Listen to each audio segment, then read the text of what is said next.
of decades.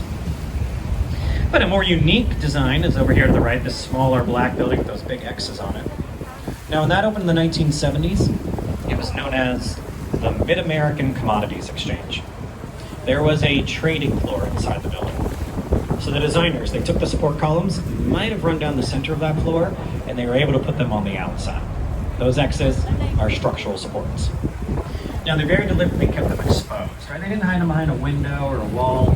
It's a good example of structural expressionism. Now, that's sometimes considered to be a style of architecture, or maybe just an approach to a part of your building. Leave the steel skeleton on the outside. They would say they got nothing to hide in their buildings.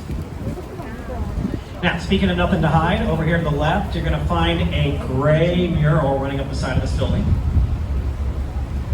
It is a giant map. Yeah, that big thick line running through the middle, that's the river. And then finding the red rectangle in the center, you are there. You'll never get lost again. Now, that used to be a big giant blank wall until about 6 years ago. That's a building built in an era, 1970s, when we didn't really respect this river. And it has a long history of being a polluted industrial shipping corridor. So buildings were often built with their backs to the water. Nowadays, we like the river a lot more. The building got some new owners, give this idea, let's add a mural, it'll give people something to look at, and they put themselves on the map. So, win-win for an architectural tour, I say. Now, taking a look back here to the right, you got another very large Art Deco building. This is the old main post office. Now, that was completed early 1930s, designed by Grant Anderson Probst & White. It has over 2 million square feet of space. This was the largest post office in the world. So large, an 8-lane highway goes through the middle. However, when this post office was completed, the highway did not exist. But they knew it was coming. So they designed the building with a hole in the middle.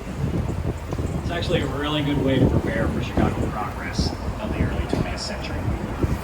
However, that post office turned out to not be the most efficient design. One of the issues is its height. They found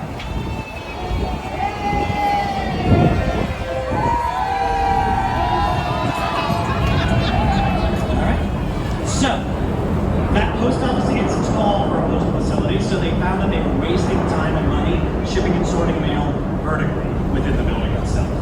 So, for that reason, among others, in the 90s, Postal Service moved out of their old outdated building, and they would relocate all the way across the street. Yeah, peeking up there to the right is that gray and white building. That is the newer main post office. Has a single floor with sorting facilities. Now, the old building would then sit empty for about 20 years. Now, during that time, probably the most exciting thing to happen in there happened in the Dark Knight. If you're a fan of that Batman movie, you might recall right at the beginning, the Joker and his crew, they're robbing a bank, actually robbing the lobby of the post office.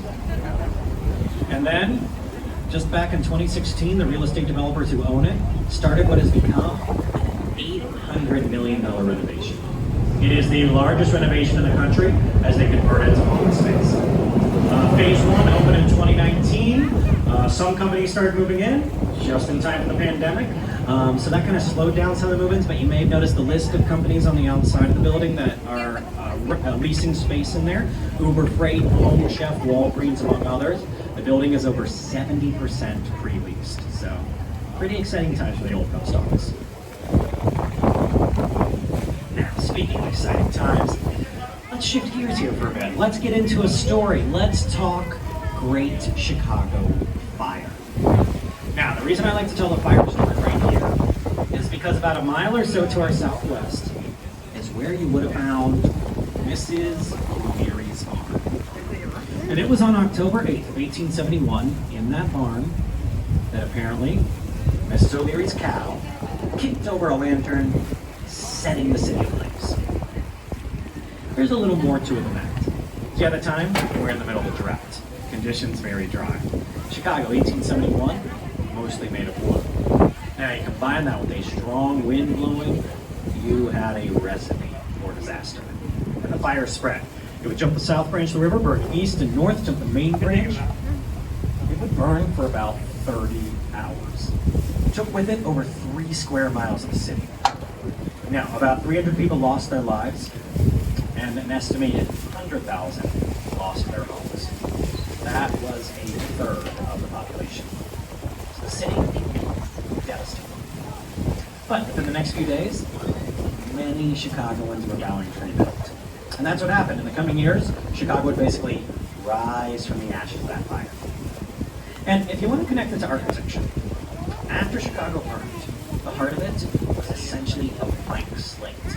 So it's really believed that architects came here to work on this empty canvas in the middle of the building. And within 15 years of the fire, in 1885, Chicago became home to the world's first skyscraper.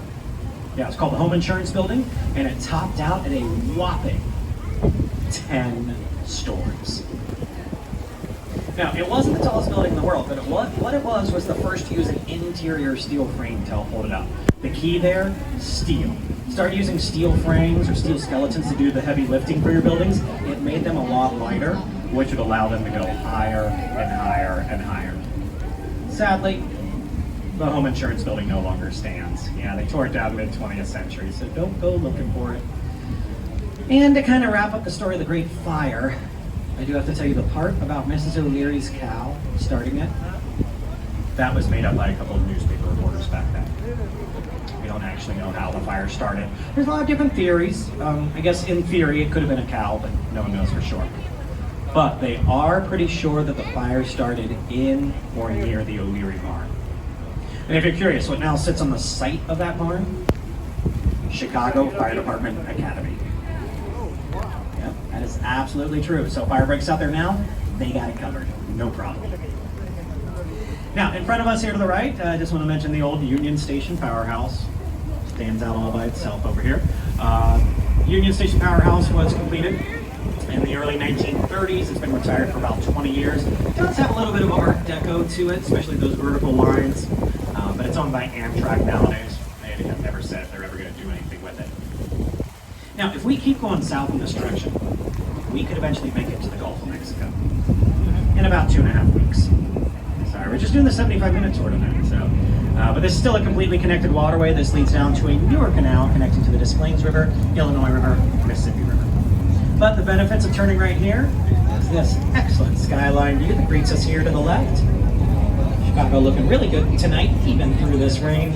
So I'm going to pause just for a minute or two, give you a chance to take that in, snap some photos. And we're a little past that halfway point of the tour, so if you need a refresher from the bar, this is a great time to head back there, visit Felipe, he'll take good care of you. And then I'll continue on here in just a moment.